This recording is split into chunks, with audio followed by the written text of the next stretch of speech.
வணக்கம் நண்பர்களே. அதாவது நேற்று நம்ம சரஸ்வதி பூஜை சிறப்பாக கொண்டாடியாச்சு.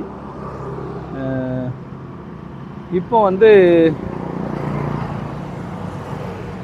அமெரிக்க பிரசிடெண்ட் டொனால்ட் ட்ரம்ப் அவருடைய நடவடிக்கை சின்ன பிள்ளைத்தனமாக பைத்தியக்காரத்தனமாக இருக்குது. அப்படிங்கிறதுனால இப்போ அமெரிக்காவுடைய அரசு நிர்வாகம் முற்றிலுமாக முடங்கியிருக்கு.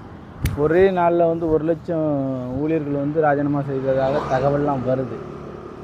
இவர் சில நாட்களாகவே இந்தியாவுக்கு எதிராக, அதாவது இந்தியாவினுடைய வளர்ச்சி அவருக்கு பிடிக்காமல் அந்த காழ்ப்புணர்ச்சியில் என்ன பண்ணுறாரு, H1B அப்படிங்கிற விசா, அதாவது அமெரிக்காவை தவிர மற்ற நாடுகளில் இருக்கக்கூடிய புத்திசாலிகள், அறிவாளிகள், அவங்க அமெரிக்காவில் வேலை செஞ்சு அவங்களும் பயன்பெறணும், அமெரிக்காவில் உள்ள கார்ப்பரேட் கம்பெனிகளும் பயன்பெறணும், அமெரிக்க நாடும் வல்லரசாகணும், அதுக்கு பாடுபடணும். அப்படிங்கிறது தான் அந்த H1B விசா. அந்த விசா இந்தியாவினுடைய ரூபாய் மதிப்பு 89 லட்சம் ரூபா. இந்த 89 லட்ச ரூபா கெட்டி நம்ம அமெரிக்கா போகணும் அப்படிங்கிறது பாசிபிள் இல்லை.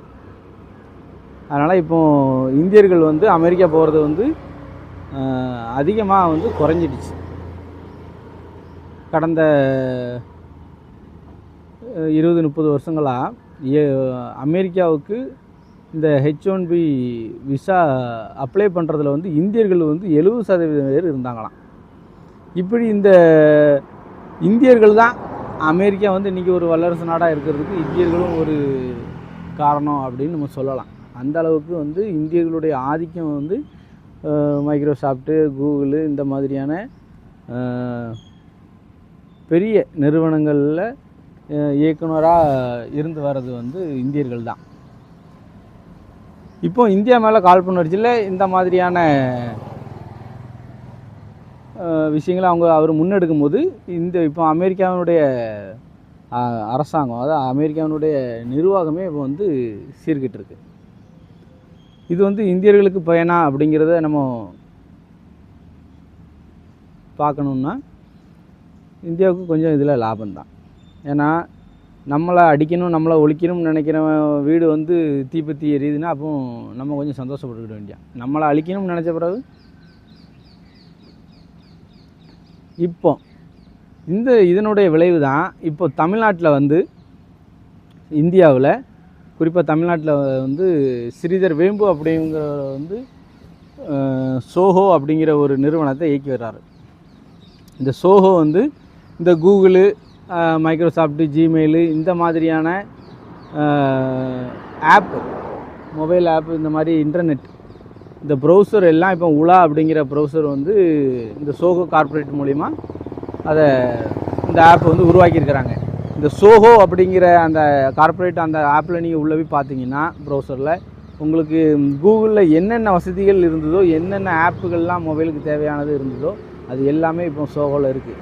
இந்த சோஹோவில் இருக்கக்கூடிய நமக்கு மொபைலுக்கு தேவைப்படக்கூடிய அனைத்து ஆப்புகளையும் நான் டவுன்லோட் பண்ணிட்டேன். ஏன்னா நம்ம இனி இந்த சுதேசி நம்ம நாட்டினுடைய பொருட்களாக இருக்கட்டும், இல்லை இந்த மாதிரியான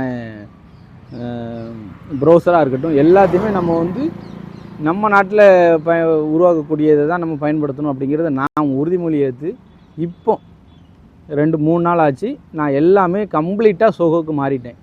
நீங்களும் இந்த சோஹோ அப்படிங்கிற இந்த கார்ப்பரேட் ப்ரைவேட் லிமிட்டடை அதிலேருந்து நீங்கள் ஆப்பை டவுன்லோட் பண்ணி நம்ம இந்திய நாட்டுக்கு நீங்கள் இராணுவத்தில் சேர்ந்து தான் பணிபுரியணும், தேசப்பற்று வேணும் அப்படின்னா காவல்துறையிலையோ இல்லை ஆர்மியிலையோ இருந்து தான் நீங்கள் நாட்டுக்கு சேவை செய்யணும் அப்படிங்கிறது இல்லை. இந்த நாட்டினுடைய பொருளை நீங்கள் பயன்படுத்தினாலே போதும். அதன் விளைவாக இந்தியா ஒரு மிகப்பெரிய வல்லரசாக மாறும். அந்நியர்களுடைய பொருட்களை நம்ம பயன்படுத்துகிறத தவிர்க்கணும் அப்படிங்கிறத நான் தாழ்மையுடன் கேட்டுக்கொள்கிறேன். நன்றி.